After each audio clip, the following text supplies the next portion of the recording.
Welcome back, everybody. My name is Tucker, and in today's video, we're going to be talking about the Denver Nuggets. I took the day off of videos yesterday, but I'm coming back today refreshed, ready to talk a bit negatively, unfortunately, about the Nuggets. We have a positive video later in the day, but this is the team that I woke up this morning really wanting to talk about because Denver's a group that I made a video about in the preseason talking about how they might be taking a bit of a step back this year, and I gave some reasonings why, and obviously, we're only a handful of games into the year, so their record is not indicative of what they're going to be for the entire season. But I think there are some things that we can take away from their first handful of games this year and really try and understand why they've been struggling so much from a record standpoint. And that's kind of what the whole video today revolves around. So right off the top here, it's pretty clear to see, just based off the stats that are on the screen, they've really been struggling defensively. As of the recording of this video, they have the worst defensive rating in the entire league after being 16th last year. And honestly, like 16th is really not even that good for a team that ended up making the conference finals last year. Typically, teams that make the conference finals and the finals are in the top 10 in both offensive and defensive rating. Last year, the Nuggets were a top 5 or a top 10 offense, and then they were 16th in the league, obviously defensively. But this year, that has slipped tremendously. Now, it's a small sample size, and there are a lot of different factors to be accounted for here that we're going to talk about throughout the video. But the first one that needs to be mentioned, of course, is something that I mentioned in the offseason, that I mentioned in the preseason, and that I'm mentioning now again, and that is the loss of some of their bigger wings. Torrey Craig, you could talk about it a little bit, but the biggest one here, of course, is Jerami Grant, who I will give them credit. They made every effort to try and retain Jerami Grant in free agency to the point where they were willing to match a contract offer from Detroit for $20 million a year that would have been an overpay, but they were willing to match that to bring him back because they understood the importance of Jerami Grant to their team defensively. At the end of the day, he wanted to go to Detroit and be a primary offensive guy for whatever reason. And, that loss, I think, is really affecting them defensively right now, especially when you go back and look at this team in the postseason. It's not like Jerami Grant was out here locking down, LeBron or anything, right?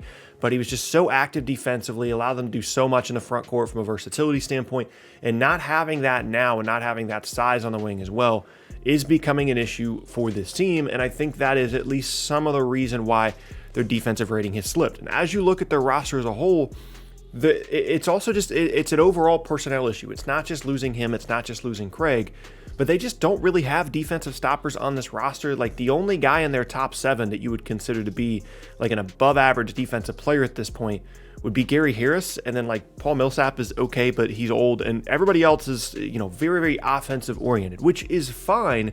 But if they can't figure out a way to be at least a league average defense, they're going to continue to struggle for the entire year, no matter how good their offense is. And it's similar to what we were talking about the other day with the Washington Wizards, where their defense has not been very good either, and it's a personnel issue. It's not like there's somebody that they're waiting on to come back that's going to solve this for them. It's not like there's anybody that's been out due to an injury.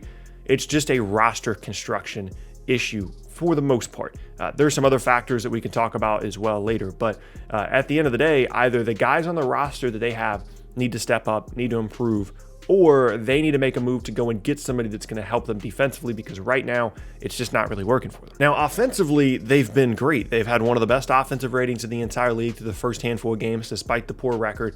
Michael Porter Jr. has been really good on that end, and I think that's someone that a lot of people are going to continue to watch throughout the season as a potential ceiling raiser for this group throughout the year. It was clear when they decided to let Grant, and again, to a lesser extent, Craig, walk in free agency. It was because they were confident in Michael Porter Jr.'s ability to step up into that role, and offensively, he's filled it. Defensively is a long, long way to go, but still, offensively, from a number standpoint, pretty much everybody, with the exception of Will Barton, that plays a lot of minutes, has been really, really good. Jokic specifically has had a couple of absolutely ridiculous games. Jamal Murray has looked good.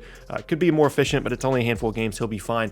That's one of the better offensive duos in the entire league. But again, defensively, they're going to continue to have issues. Now, the question is, can their great offensive rating be something that continues to carry them throughout the season, even if their defense doesn't really improve a ton? Well, the short answer is no, because it's going to be incredibly difficult for them to be like a top 4 seed in the West again if they have a bottom 10 defensive rating in the league. Again, it was a bit of an outlier for them to make the conference finals last year, with the defensive rating that they had. And now that they're so much worse, it's going to be continually difficult. Now, to be fair, one of the other factors to consider here outside of the personnel and outside of how they've been playing is the teams that they've been playing, because a lot of teams around the league right now are a bit of a mess defensively. And if you're playing really good offensive teams, your defensive rating's not going to look good, whereas some other teams that are maybe towards the top of the league in defensive rating has a bit more to do with who they're playing than how they are playing. So, for example, this Nuggets team has played the Kings, Clippers, Rockets, and Suns, all of which have formidable offenses from night to night. Some of them are,